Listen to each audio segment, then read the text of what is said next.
1997년 미국 해양대기청에 충격적인 주파수의 소리가 기록됩니다.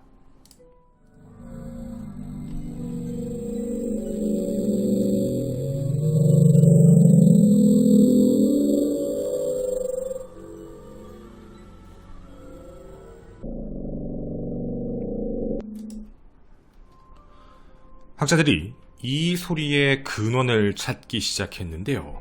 이 소리의 근원은 특이한 데 있었습니다. 하워드 필립스 러브크래프트에 따르면 그툴루는 남태평양에 가라앉은 도시 르리에의 지배자로서 깨어남과 동시에 세계의 재앙을 가져올 사악한 존재이다. 가라앉은 도시 르리에로부터여 불과 1760km 떨어진 지점이 소리의 근원지였습니다. 르리에 그리고 소리의 진원지입니다. 소리의 진원지의 위치도 함께 자세히 봐주십시오. 남미 쪽입니다. 정말 르리에의 지배자 크툴루의 소리였던 걸까요? 물론 사람들은 야 이거 공상과학소설가의 창작소설인데 이걸 믿냐? 라고 얘기하며 대수롭지 않게 넘어갑니다. 그런데요. 그럼에도 불구하고 남는 것이 하나 있습니다. 그럼 도대체 이 소리의 정체는 무엇일까요? 이를 미스테리 극장 심해 괴 생명체의 증거를 찾다 편입니다.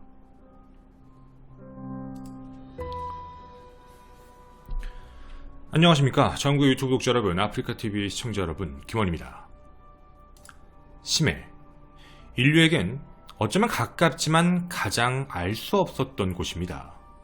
그 미지의 공간은 과거부터 거대 생명체, 신화, 전설, 대륙의 침몰 등을 이야기하며 두려움의 공간이자 호기심의 공간이기도 했습니다.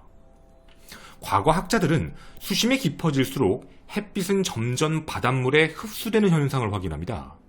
이 계산대로라면 수심 1500에서 2000m 부분쯤에 가면 빛은 아예 들어오지 않는 암흑 세상이 펼쳐진다는 계산이 나옵니다. 빛이 들어오지 않는다라는 말은 플랑크톤 자체가 광합성을 할 수 없다, 즉 빛을 빨아들일 수 없어 산소가 존재할 수 없다라는 결론이죠. 즉 심해는요, 생물은 존재할 수 없다라는 결론에 이르게 되었습니다. 바닷속 크라켄 같은 괴의 생명체는 없다며 어쩌면 생각보다 아무것도 없는 그냥 불필요하게 물만 있는 공간이다라며 무시를 했던 것이죠. 하지만 인류는 도전을 멈추지 않았습니다. 산을 정복하고 우주를 향하고 가장 깊은 바다에 대한 열망은요, 음파 탐지 기술을 이용해 방금 여러분이 보신 바로 이곳 챌린저 딥을 찾게 됩니다. 수심 1971m, 키로로 환산하면 거의 11km에 육박하는 깊이입니다. 마리아나 해구의 챌린지 딥이었지요. 1960년 탐사정을 타고 1916m를 내려간 사람도 있었습니다. 최근으로 가져보자면 여러분도 다 아시는 분일 텐데요. 제임스 카메론 감독 2012년에 1898m의 기록을 세웠습니다. 자, 우리가 이렇게 이야기하면 야, 심해를 다 갔다 왔네. 가장 깊은 데까지 간 거잖아. 중요한 점이 있습니다. 지금 제가 말씀드린 건 심해 탐사정입니다. 그냥 내려간 겁니다. 돌아다닌 게 아니란 얘기죠.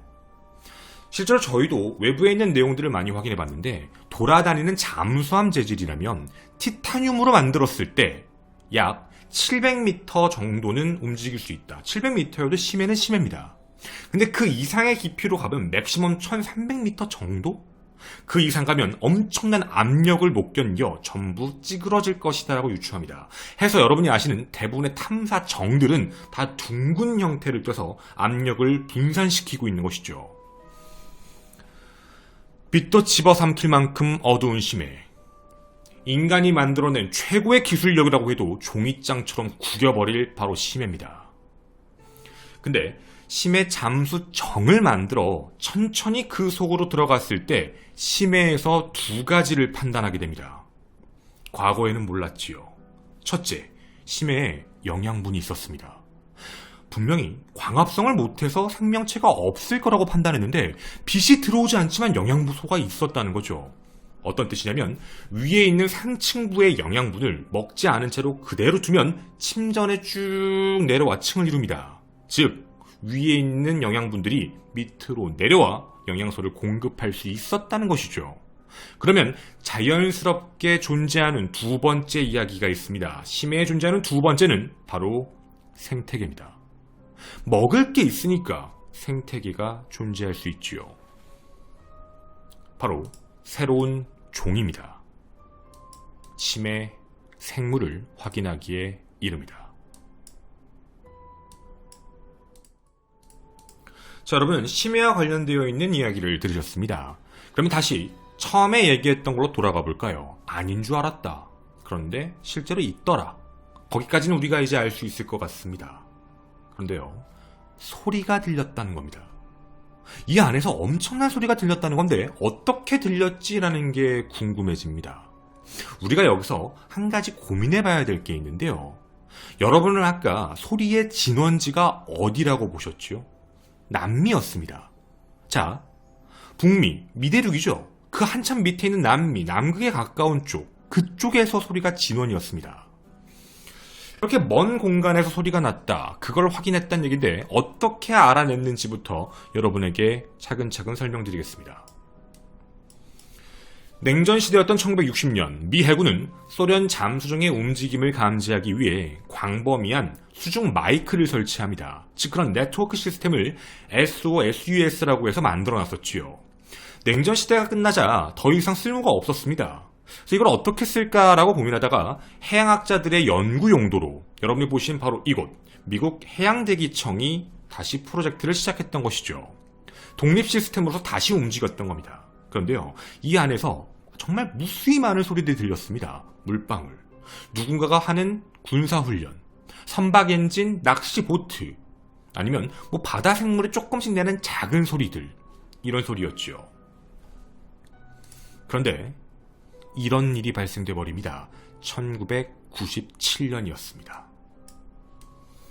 미국 해양대기청이 감지한 초저주파의 고진폭 수중음이 들리게 됩니다. 그게 아까 여러분이 들으신 바로 그 소리입니다. 다시 한번 듣겠습니다.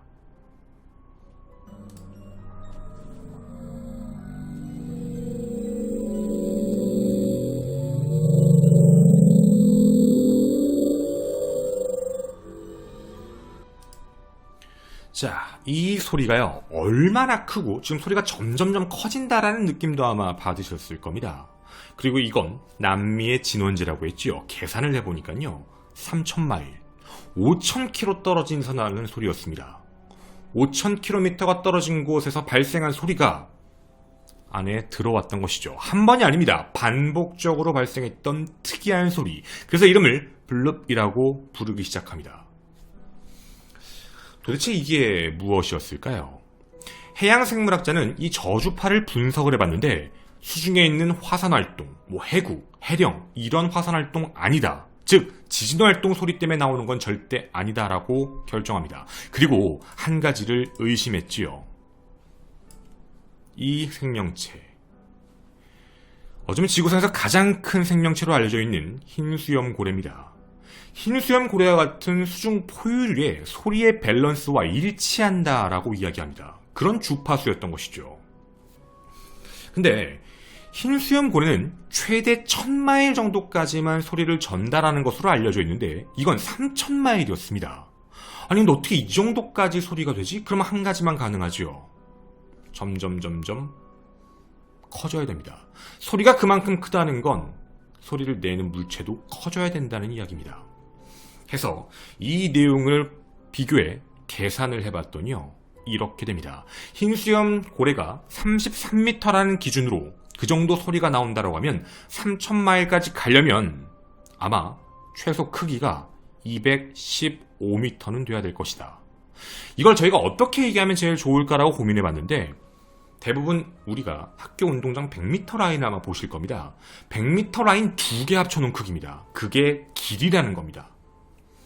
그 정도 길이가 나와야 아마 이 정도 소리가 나오지 않을까라고 유출했죠. 어떤 소리보다도 매우 강력하고 큰 소리에 이상한 해저 생명체다라고 생각합니다.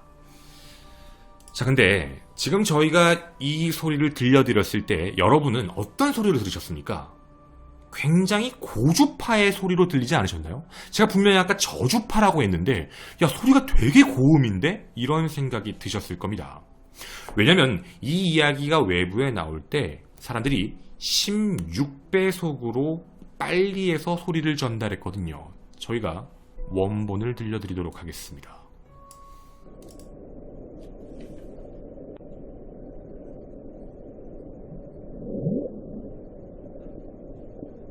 물소리 충분히 들으실 수 있죠.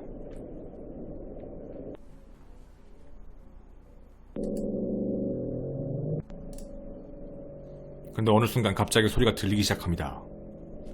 멀리서 들리는 느낌 나시죠?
놀라운 게 있습니다.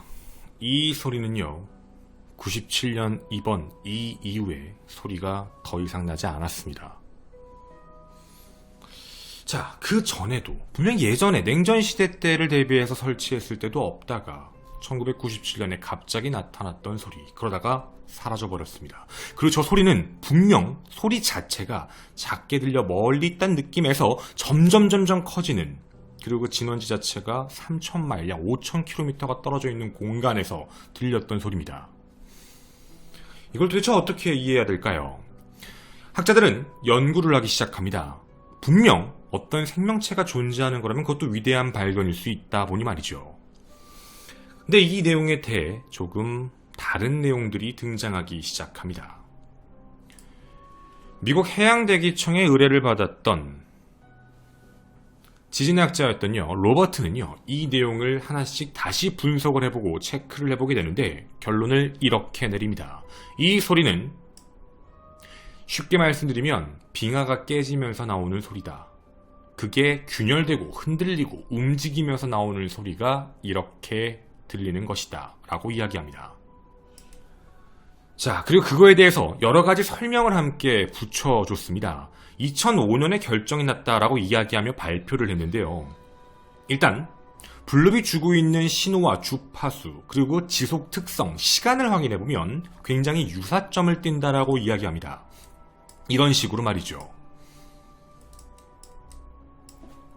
이 소리를 여러분에게 들려드리도록 하겠습니다. 이건 빙산이 깨지는 소리입니다.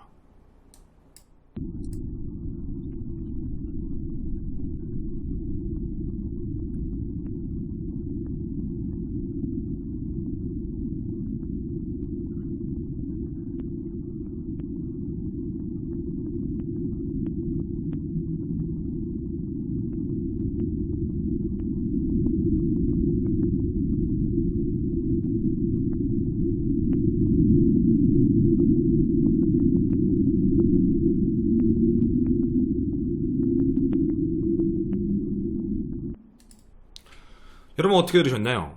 진짜 비슷한 것 같다. 아마 유튜브로 보시는 분들은 다시 앞쪽으로 드래그를 해서 다시 들어보실 수도 있습니다. 되게 유사한 것 같은데? 진짜 고래 소리 같다. 빙하가 저렇게 깨지고 결빙내서 해체되는 소리가 나더라도 되게 비슷한 소리가 날 수도 있구나. 이렇게 생각하실 겁니다. 정말 실시간으로 들어보면 동물 소리처럼 들리는데요.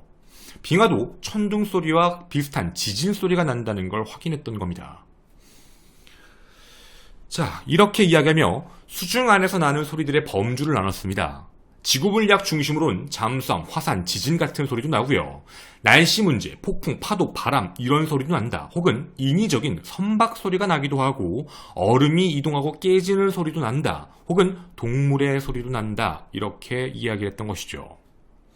그런데 미스테리한 현상들이 나오고 했던 이유는 당시에는 바다에 대해서 탐사가 거의 안 돼 있었고 가끔씩은 정말 새로운 종들도 발견하다 보니 그리고 거대 오징어가 잡히기도 하다 보니까 사람들은 진짜로 큰 녀석들이 있지 않을까라고 이야기를 했던 것이죠.